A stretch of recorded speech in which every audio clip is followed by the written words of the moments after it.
नमस्कार। जंतर मंतर की तरह झारखंड में भी एक छात्रों का बड़ा आंदोलन दिखाई पड़ रहा है, क्योंकि छात्र लगातार मांग कर रहे हैं कि परीक्षा के सिस्टम में सब कुछ ठीक होना चाहिए और जो गड़बड़ियां हो रही हैं सरकार को उन तमाम जो भी गड़बड़ियां हैं उनको दूर करना चाहिए। और अब ये जो मुद्दा है वो लगातार सरकार के गले की फांस बनता हुआ यहां से दिखाई पड़ रहा है, क्योंकि अब तक तो जो छात्र थे वो आंदोलन कर रहे थे, प्रदर्शन कर रहे थे, लेकिन अब एक छात्र ने भूख हड़ताल शुरू कर दी है। और इनका जो नाम है, ये छात्र नेता है देवेंद्र नाथ महतो। इन्होंने कहा है कि मैं सत्याग्रह आंदोलन के जरिए झारखंड की हेमंत सोरेन सरकार को बताना चाहता हूं कि उनको जेपीएससी समेत तमाम जो परीक्षाओं में गड़बड़ियां हुई हैं उनको तुरंत ठीक कर लेना चाहिए, नहीं तो सरकार के लिए आने वाला समय मुश्किलों में आ सकता है। क्योंकि झारखंड के जो छात्र हैं वो सरकार के खिलाफ पुरजोर तरीके से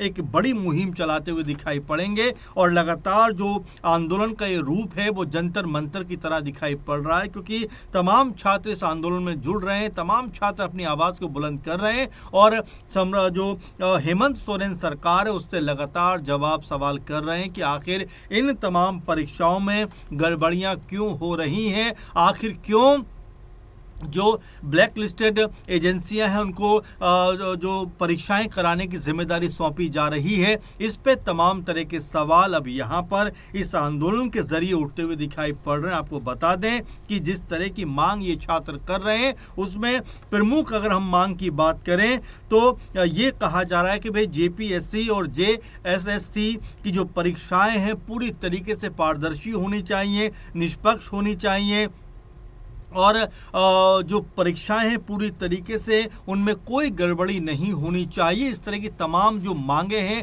वो ये छात्र यहाँ पर करते हुए दिखाई पड़ रहे हैं और सरकार से कह रहे हैं कि उनको अपनी जवाबदेही यहाँ पर तय करना चाहिए। जंतर मंतर पे हमने देखा किस तरीके से छात्रों ने आंदोलन किया, शिक्षा मंत्री धर्मेंद्र प्रधान का इस्तीफा करवाया, यानी कि छात्र टस से मस नहीं हुए। जबकि जंतर मंतर पर तो जब 20 जुलाई को संसद मार्च जो है निकालने की जो बात कही गई थी उस दौरान वहां पर तमाम तरह से पुलिस और छात्र आमने सामने भी दिखाई पड़े, तमाम छात्रों की पिटाई भी होती हुई दिखाई पड़ी। हालांकि पुलिस कर्मियों के भी घायल होने की लगातार खबरें निकल के सामने आई, यानी कि वहां पर एक बड़ा माहौल देखने को मिला। लेकिन उसके बाद में सरकार को छात्रों के सामने उनकी बात को मानने के लिए मजबूर होना पड़ा और जिस तरीके से सोनम वांगचुक लगातार 25-26 दिन तक अनशन पे रहे, उनका अनशन जो था वो केंद्रीय गृह मंत्री जितेंद्र सिंह और जेपी नड्डा ने जो खत्म कराया। उसके बाद जो मांगे थी वो मान ली गई। ऐसे में अब जंतर मंतर की तरह ही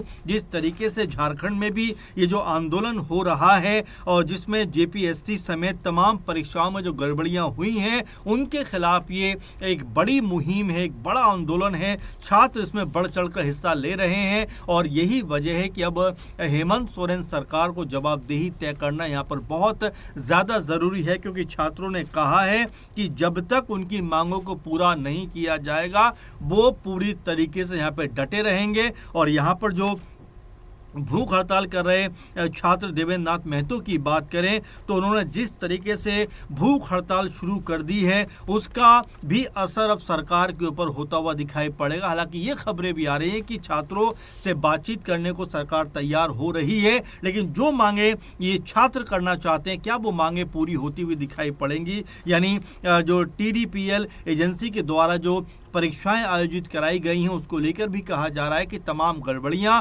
तमाम तरह की जो धांधलेबाजी है वो इस एजेंसी के जरिए कराई गई। तो आखिर इस एजेंसी को ये चुनाव कराने की जिम्मेदारी क्यों दी गई, इसको लेकर लगातार अब सवाल उठ रहे हैं। और साथ में जो बड़ा सवाल उठ के सामने आ रहा है कि अगर सरकार ने छात्रों की बातों पर गौर नहीं किया, विचार नहीं किया, तो फिर तमाम छात्र जो हैं 6 अगस्त को जब झारखंड का विधानसभा सत्र जिस दिन शुरू होगा उस दिन विधानसभा को घेरने का ऐलान भी कर दिया गया है। तो बिल्कुल ये देखने को मिल रहा है कि यहाँ पर जो छात्र हैं पुरजोर तरीके से सरकार को घेरने का न सिर्फ काम कर रहे हैं बल्कि सरकार को भी मजबूर कर रहे हैं कि अगर आपने सही तरीके से फैसला नहीं किया, सही तरीके से छात्रों की मांगों को नहीं माना, तो यहाँ पर आपके लिए आने वाले दिनों में और मुश्किल होती हुई दिखाई पड़ेगी। आपको यहाँ पर यह भी बताते चलें कि जो देवेंद्र नाथ महतो जिन्होंने भूख हड़ताल शुरू की है, ये कहते हैं कि जब तक सरकार मांगे नहीं मानेगी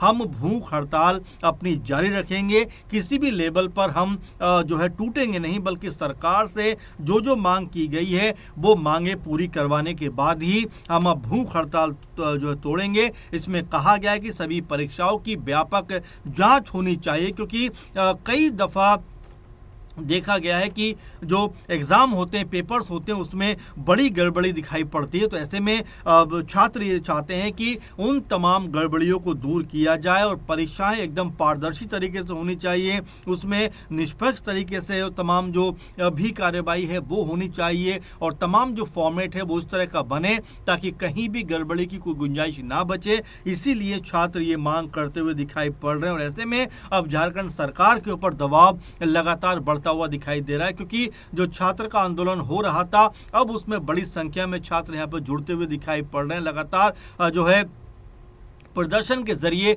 अपनी ताकत को सरकार के सामने छात्र यहाँ पर रखने का भी प्रयास कर रहे हैं। तो मिला जुला कर ये कहा जा सकता है कि अब हेमंत सोरेन सरकार को ये फैसला करना है कि आखिर किस तरह से छात्रों से बात की जाए, किस तरह छात्रों की जो मांग है उनको माना जाए, क्योंकि छात्र ये कहते हैं कि जब तक सरकार हमारी मांगों को नहीं मानेगी, जब तक सरकार हमारी जो भी मांग है उस पर सहमति दर्ज नहीं कराएगी, तब तक हम अपनी हड़ताल, जो भूख हड़ताल है, जो भूख का अनशन है, उसको हम तोड़ेंगे नहीं और लगातार आंदोलन को जारी रखेंगे। ऐसे में क्या सरकार की तरफ से कोई नुमाइंदा बात करने को तैयार होगा, क्या बातचीत छात्रों से करता हुआ दिखाई पड़ेगा? क्योंकि पहले जंतर मंतर पर जो छात्र बैठे थे उनको लेकर भी कहा जा रहा था कि सरकार की तरफ से कोई ना कोई शख्स आना चाहिए बातचीत के लिए। उसके बाद जेपी नड्डा, जितेंद्र सिंह जैसे बड़े नेता छात्रों से बातचीत करते हुए दिखाई पड़े। कई राउंड की बातचीत थी, उसके बाद में 25 जुलाई को ये तय हो गया कि धर्मेंद्र प्रधान अपने पद से इस्तीफा देंगे और बाकायदा उन्होंने सोशल मीडिया पर